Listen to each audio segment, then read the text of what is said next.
turned out to be $400 per month for rent and electricity, plus my personal groceries. That may not seem like much unless you're a broke college student working part-time at a bookstore for $9 per hour.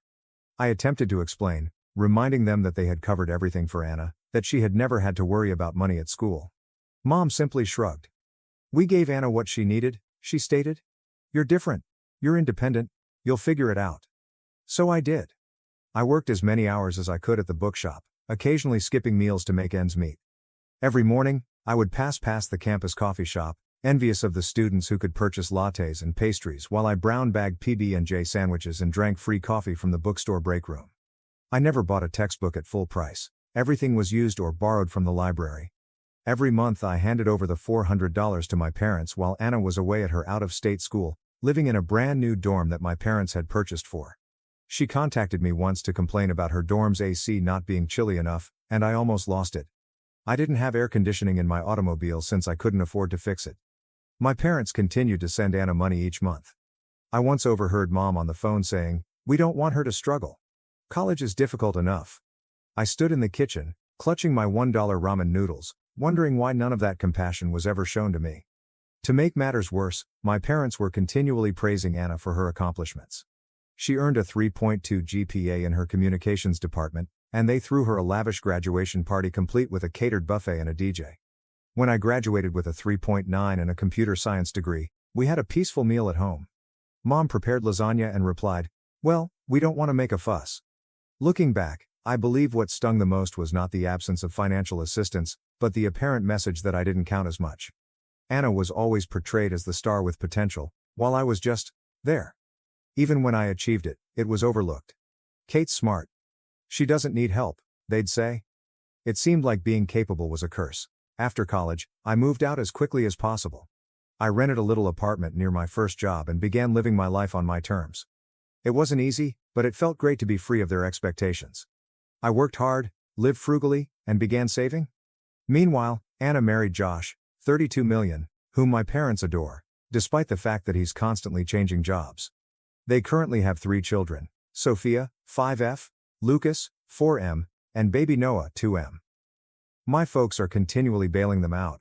When their automobile broke down last year, my parents handed them money to get a new one. When Anna complained about how difficult it was to keep up with 3 children, Mom and Dad offered to babysit on weekends. I wish it didn't bother me anymore, but it still does. No matter how much I do on my own, it seems like I'll always be second to Anna. That is why I no longer share many details about my life with my family. I know they wouldn't mind, not really. So, I've been keeping this quiet, but I recently decided it was time to start looking for a home. I had been renting this tiny flat for years, paying far too much for what was essentially a glorified shoebox. And I'd been saving for what seemed like forever. I ultimately came to the point where I thought, you know what, I deserve it. Now, here's the thing, I didn't inform my family. Not because it's a big secret, but because nothing with them can ever be solely about me. Everything becomes a group project. If I mentioned anything, I knew they'd start making it about Anna and her children, and how whatever I earned would help them in some way. So I decided it was easier to keep my lips shut until all was said and done. Apparently, that was overly hopeful. I'm not sure how this happened, but a woman I work with, let's call her Lisa, managed to let it slip. Lisa is one of those people who is always interested in what others are doing, and I believe she casually mentioned to someone that I was looking for a house. That person simply happened to be Anna's neighbor. From there, the news spread like wildfire. The delights of small-town Texas. A few days later, my mother contacted me. "Kate," she said, her tone excessively joyful. "Why didn't you tell us you're looking for a house?" I should have known better, but I chose to play dumb. "Oh, I'm just browsing around right now, nothing serious." "Well, Anna and I have been talking, and we have some great ideas for you." I could sense dread creeping in. "You're going to need something big enough for everyone, you know. At least 4 bedrooms, for the kids of course." "What kids?" I questioned. "I don't have kids." She kept going as if this were the most regular thing in the world. "You'll need space for Anna's family when they visit. And for us too. Oh, and it'd be great if it was close to Anna's place." I'm not sure why I was startled. She had already turned my potential house into the solution to their issues. I said something non-committal and hung up the phone as quickly as I could, thinking it was a one-time occurrence. But, oh dear, it wasn't. My mom and Anna began flooding me with house listings after that. I'm not exaggerating when I say it turned into a part-time job for them. Every day, I'd receive at least a dozen links to ludicrous houses, large homes with 4 or 5 bedrooms, pools, 3-car garages, and the works. It was as if they assumed I was looking for a reality TV mansion. One day, Mom texted, "Did you see that one on Maple Street? It's a huge one, just perfect." Another time, Anna emailed me a link to a 6-bedroom property with a remark that read, "This would be so suitable for us. We finally have space to spread out. United States." I stared at the message for a good minute, wondering how my property purchase had become a collaborative endeavor. What is the worst part? They were not even pretending it was about me. Every place they recommended was oriented toward Anna's family. "This one has a finished basement, Josh could turn it into his man cave. The kids would love the pool in this one. Look, Kate. There's even a guest room for Mom and Dad when they visit." It was exhausting. At first, I attempted to gently lead them away, assuring them that I was only shopping for something modest for myself. But that simply made matters worse. That's when I decided to cease responding. I silenced the group chat and disregarded their messages. I assumed they would finally get the point and move on. Meanwhile, I continued searching for houses on my own. I spent my evenings reading through Zillow and my weekends looking at open houses. I didn't tell anyone where I was going, and I avoided anything slightly related to Anna's area. I didn't want to run into anyone who might tell my mother. After weeks of looking, I finally found it, a little 2-bedroom cottage just outside the city. It had everything I desired. A nice little porch, a sunny kitchen, and a lawn large enough for a garden. It wasn't elegant, but it felt familiar. The moment I stepped through the door, I knew it was mine. I submitted an offer, and after a few nerve-wracking days, it was approved. I can't even explain how fantastic it felt. For the first time in my life, I was doing something solely for myself, with no influence from anyone. Of course, I did not inform my family. I decided to let them keep delivering their helpful suggestions while I silently moved forward. But then my mother called me out of nowhere. "We're having dinner next weekend. You're coming, right?" I nearly said no. But then I had a thought. You know what? Let's get this over with. So I'm going to this dinner, and I already know what it will be like. They'll probably have a full PowerPoint presentation prepared. Here comes the fun part. I'm about to reveal that I've already purchased a home. I won't sugarcoat it either. I can already hear theatrical gasps and complaints. "Thank you for sticking around. I'll send you an update after dinner." Update 1. First and foremost, I'd like to thank everyone who left comments and advice on my previous article. I promised to update you after dinner, so here we go. Buckle up, because there was a lot. So I arrived at my folks' place last Saturday at precisely 6 p.m., mentally prepared for whatever rubbish they were about to throw at me. The moment I went in, there was already commotion.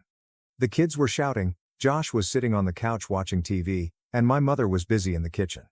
She looked over and said, "Oh good, you're on time for once. We are off to a good start, right?" We sat down for supper and the conversation began with the normal small talk. Dad complained about gas prices, Josh about something at work, and Anna about how difficult it was to manage 3 children. "Noah keeps waking up in the middle of the night," she explained, scooping mashed potatoes onto her plate. "We're just so cramped. I feel like I'm losing my mind." I knew where this was going, but I played along, nodding sympathetically while concentrating on my lasagna. Then my mother cleared her throat in the manner she did before making an announcement. "Kate," she replied with a huge smile, "we've been talking, and we think we found the perfect house for you." I almost choked on my water. Of course, they'd arrive with a plan. "Oh?" I asked, keeping my tone as neutral as possible. "Yes," Anna chimed in. "It's a beautiful place, and it's only a few blocks from us. It has 5 bedrooms, a huge yard for the kids, and even a guest suite." Mom interrupted before I could respond. "It's perfect for everyone. There's enough space for the kids to finally have their own rooms, and Josh could even set up an office. Plus, it's in such a great neighborhood, close to good schools." I just stared at them, bewildered. They weren't even pretending it was about me anymore. "So," Anna replied, smiling as if everything was settled, "we can go see it tomorrow if you want." That's when I decided I'd had it. "Actually," I responded, setting down my fork, "I've already bought a house." The room went completely silent. Even the children stopped making noise. "What?" Mom asked, her voice harsh. "I bought a house," I reiterated. "It's a small, 2-bedroom cottage just outside the city. It's perfect for me." For a little moment, I considered whether they would be pleased for me. Mom's face turned red, and Anna's mouth virtually dropped to the floor. "A cottage?" Anna finally asked, her tone full of skepticism. How are we supposed to fit in a cottage? You're not, I informed you, because it's my house. I bought it for me. Mom stepped in before Anna could react. Kate, how could you make such a big decision without consulting us? We've been working so hard to find the perfect place for you. No, I replied, trying to maintain my cool. You've been working hard to find the perfect place for Anna and her family. I didn't need your help. I knew what I wanted, and I bought it. Anna's voice became quite high-pitched, as if she were about to cry. But we need this, Kate. Do you know how hard it is for us in that tiny apartment? The kids have to share a room, and Noah's crib is in our bedroom. It's not fair to them. I took a big breath, hoping not to lose it. That's not my problem, Anna. I've worked hard to get to this point, and I'm not giving up my dream house to fix your situation. That's when Dad decided to join in. He smashed his hand upon the table. You're being selfish, Kate. Family is supposed to help each other. What's wrong with you? I stood up, my heart racing. I'm not selfish. I'm finally standing up for myself. And if that makes me the bad guy in your eyes, so be it. The place erupted into turmoil. Anna was crying. Mom was ranting about how she had raised me better. Dad was complaining about how dissatisfied he was. Josh sat there, stuffing food into his mouth as if nothing was occurring. I grabbed my handbag and went to the door. Mom pursued me, crying, "You can't just walk away from your family like this." I turned back and screamed, "Watch me." I then got into my car and drove home, shivering with rage and relief. Things have gotten out of hand in unexpected ways. My mother and Anna have both gone on full social media attack mode. Anna shared images of her children packed close on their bunk bed with remarks like, "All they want is a little space to grow, but I guess some people think family isn't worth helping anymore." People who didn't know the complete situation left remarks such as, "How could anyone be so heartless?" To make matters worse, someone, probably Lisa, saw these posts, and now half of my office is talking about how I abandoned my family. I'm attempting to maintain a positive attitude and concentrate on my work, but it's becoming increasingly difficult. I'm bracing myself for whatever comes next, but I'm confident I made the correct decision. This house is mine, and I will not back down. I'll provide an update if something significant occurs. Thank you so much for all of your help. You have no idea how much it has meant. Update 2, I've been going over your comments, and wow, you guys didn't hold back. Many of you expressed surprise at how entitled my family sounds, and believe me, I share your sentiments. Others shared their experiences with similar situations, and it's reassuring to know I'm not alone in this. So, things have taken an unexpected turn. My mother unexpectedly visited my apartment yesterday. She was standing there with an apple pie, not my favorite, I prefer cherry, and the fakest smile I'd ever seen. "Hi Kate, I thought I'd stop by and see how you're doing," she said, as if she hadn't been part of the social media mob attacking me in weeks. Against my better judgment, I allowed her in. She placed the pie on the counter and gazed around my home as if she were taking inventory. "I wanted to apologize," she began, her voice full of fake sweetness. "Things got a little heated, and I realize now that we were wrong to push you like that. You've worked hard for this house, and I should have respected your decisions." Something about her tone did not sit well with me. Then she launched into a lengthy speech about how pleased she was of me and how the stress of Anna's condition had caused everyone to behave out. "But that's no excuse," she added, giving me a sad, almost imploring expression. "I was thinking maybe we could have a fresh start. I'd love to come over again sometime, maybe bring Anna and the kids. It'd be nice for everyone to see your new place." So there it was. The actual motive behind her visit. After she went, I couldn't shake the feeling that something was wrong. Later that night, I recognized what was bothering me. She'd spent an unusual amount of time inspecting my locks and inquiring about my relocation timeline. My suspicions were verified when I returned home from work today and discovered my spare key missing, the one I had mistakenly left on the kitchen counter during my mother's stay. My phone vibrated just as I was processing this. My next-door neighbor sent me a text. "Hey, I noticed some folks trying to peep into your windows last night. It looked like a couple with children. Is everything okay?" I quickly phoned a locksmith to replace all of the locks. I'll also install security cameras first thing tomorrow morning. I can't believe they would go this low, but I'm also not surprised. I've stopped answering phone calls and texts from anyone in my family. Mom's apology was obviously simply a reconnaissance operation, and I'm done giving them the benefit of the doubt. The disturbing issue is that I don't think they'll stop. Dad left a voicemail stating, "This isn't over, Kate. Family has to stick together, whether you like it or not." At this point, it seems like a threat rather than a concern. I'm currently documenting everything, every text, voicemail, and suspicious incident. My gut tells me I'll need this record shortly. I will keep you updated if anything else happens. Reddit, thank you for all of your support. It's incredibly helpful to have folks confirm that I'm not insane for demanding fundamental boundaries. Update 3. Hello Reddit, I never imagined I'd be posting this update, but here we are. What happened today has left me absolutely disturbed, and I am still trying to digest everything. I went out this morning to conduct some basic tasks, such as food shopping and picking up a box from the post office. When I arrived home at noon, I saw something peculiar. Anna's SUV was parked directly in front of my house. My heart sunk immediately.